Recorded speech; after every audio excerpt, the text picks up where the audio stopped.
యేసుక్రీస్తు ప్రభువారి నామంలో మీకు వందనాలు చెల్లిస్తున్నాను. ఈరోజు దేవుని వాగ్దానము, లోకములో మీకు శ్రమ కలుగును, అయినను ధైర్యము తెచ్చుకొనుడి, నేను లోకమును జయించి ఉన్నానెనను. యోహాను సువార్త 16వ అధ్యాయము 33వ వచనము. ఈ మాటలు వింటున్న ప్రియ సహోదరి సహోదరులారా, ఈ లోకంలో మనకి శ్రమ కలుగుతుందని దేవుడు సెలవిస్తూ వస్తున్నాడు. అయినను ధైర్యం తెచ్చుకోనని దేవుడు చెప్తున్నాడు. ఎందుకంటే ఈ లోకాన్ని దేవుడు జయించాడు కాబట్టి మనకు కూడా అనేక శ్రమలు ఈ లోకంలో వస్తాయి.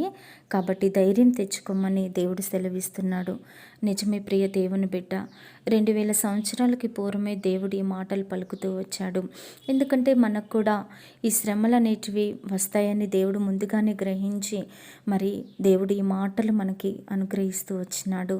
దేవునికి వందనాలు చెల్లిస్తున్నాను. నిజమే, ఆనాడు దేవుడు సమస్త శ్రమలు అనుభవిస్తూ వచ్చినాడు.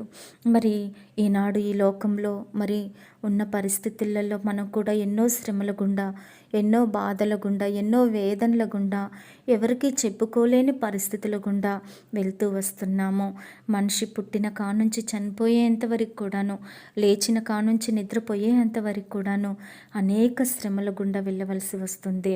ప్రియ దేవుని బిడ్డ, ఈ లోకంలో మరి అన్యుల కంటే కూడా మనకెంతో మరి శ్రమ ఎక్కువగా ఉంటుంది. కాబట్టి ఈ శ్రమలనేటివి ముందుగానే వస్తాయని దేవుడు ముందే మనకి తెలియపరచాడనమాట. కాబట్టి ఈ లోకంలో మనకి శ్రమ వస్తుందని మరి మనకి కొన్నిసార్లు అర్థమవుతుంది, కొన్నిసార్లు అర్థం కాదు. కానీ ఈ శ్రమల గుండా మరి తప్పించే దేవుడు మనకున్నాడు. ఈ శ్రమల నుండి జయించే శక్తిని ఇచ్చే దేవుడు మనకున్నాడు. మరి కుటుంబ విషయంలో శ్రమ రావచ్చు, ఆర్థికపరమైన విషయాలలో, మరి ఉద్యోగ రీత్యా, మరి అనేక విధాలుగా మన చుట్టూ ఉన్నటువంటి సమాజాన్ని బట్టి, మన చుట్టూ ఉన్న వారిని బట్టి మనకి ఎంతో శ్రమ కలగవచ్చు. కాబట్టి ప్రియ దేవుడు మనతో మాట్లాడుతూ వస్తున్నాడు. ధైర్యం తెచ్చుకోవాలని సెలవిస్తున్నాడు. నిజమేనండి. ఎందుకనంటే ఈ లోకంలో మరి ఉన్నదంతా కూడా నేత్రాశ, మరి శరీరాశ, జీవపు డంబము, మరి ఇవన్నీ ఉన్నప్పుడు తప్పనిసరిగా శ్రమ కలుగుతుంది. కాబట్టి ప్రియ సహోదరి సహోదరులారా, వీటన్నింటిని బట్టి లోకాన్ని చూసినప్పుడు మనము అనేక సార్లు దేవుణ్ణి మర్చిపోయే వారిగా ఉంటాము. మనకెందుకు శ్రమ కలుగుతుందో తెలుసా అండి? మరి ఈ శ్రమలలో దేవుని మనం ఎక్కువగా తెలుసుకోవాలని, అంతేకాకుండా దేవుని దగ్గరికి రావాలని, ఆయనను గట్టిగా పట్టుకోవాలని దేవుడు కోరుకుంటున్నాడు. చూడండి ప్రియ దేవుని బిడ్డ, చిన్నపిల్లలు ఆడుకునేటప్పుడు మరి వాళ్ళు ఎంతో చక్కగా ఫ్రెండ్స్ తోటి ఆడుకుంటూ ఉంటారు, లేకపోతే ఆట బొమ్మలతో ఆడుకుంటూ ఉంటారు. ఆడుకున్నంతసేపు, సంతోషంగా ఉన్నంతసేపు తల్లిదండ్రులు గుర్తుకురారు. అదే ఏదైనా దెబ్బ తాకిన వెంటనే అమ్మ అనుకుంటా మరి లేదా నాన్న అనుకుంటా మన దగ్గరికి పరిగెత్తుకొని వస్తారు. కాబట్టి ప్రియ దేవుడు కూడా మనతో మరి ఇలాగ సెలవిస్తున్నాడు. మనం శ్రమలు వచ్చినప్పుడు మాత్రమే తండ్రి అని మనం దేవుని దగ్గరికి వెళ్ళే వారిగా ఉంటాము. కాబట్టి మరి ఆయన సన్నిధిని కోరుకుంటాము శ్రమలలో, మరి ఆయన యొక్క సాన్నిధ్యాన్ని కోరుకుంటాము. కాబట్టి అందుకే ఈ లోకంలో మనకి శ్రమలు వస్తాయి. దేవుణ్ణి మర్చిపోకుండా ఉండడం కొరకే దేవుడు మనకి ఈ శ్రమలు అనేటివి అనుమతిస్తూ ఉంటాడనమాట. కాబట్టి ధైర్యం తెచ్చుకోమంటున్నాడు. ఏ విషయంలో భయపడవలసిన అవసరం లేదు. ఎందుకంటే దేవుడు ఈ లోకానికి మహిమతో రాలేదు, ఆర్భాటంతో రాలేదు, లేకపోతే సైన్యంతో కూడా దేవుడు ఈ లోకానికి రాలేదు. రక్త మాంసములతో శరీరధారుడుగా దేవుడు ఈ లోకానికి వచ్చి ఈ లోకాన్ని జయించాడు.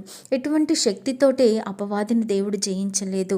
సామాన్యమైనటువంటి మరి రూపాన్ని ధరించుకొని దేవుడు ఈ లోకాన్ని జయించాడు. కాబట్టి ప్రియ దేవుని బిడ్డ, మరి మన దేవుడు ఇంత గొప్ప దేవుడు మనకి తోడుగా ఉన్నాడు, ఇంత గొప్ప తండ్రి మనకున్నాడు. కాబట్టి మనం దేనికి భయపడాల్సిన అవసరం లేదు. శ్రమల్ని చూచి భయపడకండి, అనారోగ్యాల్ని చూచి భయపడకండి, ఆర్థికపరమైన ఇబ్బందుల్ని చూసి భయపడకండి, రేపేం జరుగుతుందో అని చూసి భయపడకండి.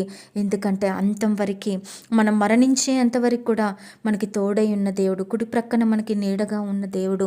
అట్లాంటి దేవుణ్ణి బట్టి మనం ధైర్యం తెచ్చుకొని ఈ లోకాన్ని మనం జయించే వారిగా ఉండాలి. ఈ శ్రమలు అనేవి కొంతకాలం మట్టుకి, ఒక దినమున ఈ శ్రమలు అనేటివి పూర్తి అయినప్పుడు నిత్యమైన ఆనందంతో, మరి ఎవర్ లాస్టింగ్ జాయ్తో దేవుడితో మనం ఉంటాము. కాబట్టి ఈ మాటలు దేవుడు దీవించునుగాక. మనకి దేవుడు తన సమాధానాన్ని, తన శాంతిని మనకు అనుగ్రహించునుగాక. ఆమెన్. ప్రార్థనలో ఏకీభవిద్దాము. ప్రేమ నమ్మకం కలిగిన ప్రియ పరలోకమందున్న తండ్రి, పరిశుద్ధమైన యేసయ్య మీకు ఎనలేని స్తోత్రములు. మీకు స్తోత్రం తండ్రి. ముందుగానే సెలవిచ్చినట్టు లోకంలో మీకు శ్రమ కలుగుతుందని సెలవిచ్చినందుకు మీకు వందనాలు. అధైర్యపడొద్దని సెలవిచ్చినందుని బట్టి మీకు వందనాలు. నేను లోకాన్ని జయించి ఉన్నానని సెలవిచ్చారు. అంటే మేము కూడా జయిస్తామనేసి తండ్రి, పరమ తండ్రి మీరు మాకు సెలవిస్తున్నందుకు స్తోత్రము. అయ్యా అవును ప్రభు, అనేక సార్లు కృంగిపోతున్నాం. ఆర్థికపరమైన ఇబ్బందుల్ని జయించలేకపోతున్నాం. కుటుంబ కలహాలను జయించలేకపోతున్నాం. అపవాది తీసుకొచ్చే బంధకాలను జయించలేకపోతున్నాము. ప్రభు అనారోగ్యాల్ని జయించలేకపోతున్నాం ప్రవ్వా. ఆయన మిమ్మల్ని బట్టి ప్రవ్వా జయించే జీవితం మాకు అనుగ్రహించండి. మా ప్రియులు ఏ ఏ పరిస్థితుల గుండా బాధల గుండా వెళ్తున్నారో అట్టి వారిని మీరు జ్ఞాపకం చేసుకొని ప్రవ్వా జయ జీవితాన్ని అనుగ్రహించండి ప్రవ్వా. మరి లోకం అందరూ కూడా మమ్మల్ని చూస్తున్నారు అయ్యా. వారి ముందు మేము ప్రతి సమస్యను కీడును జయించే వారిగా ఉండడానికి సహాయము చేయమని యేసయ్య దివ్యనామంన స్తుతించి ప్రార్థించి అడిగి వేడుకొనుచున్నాను తండ్రి. ఆమెన్.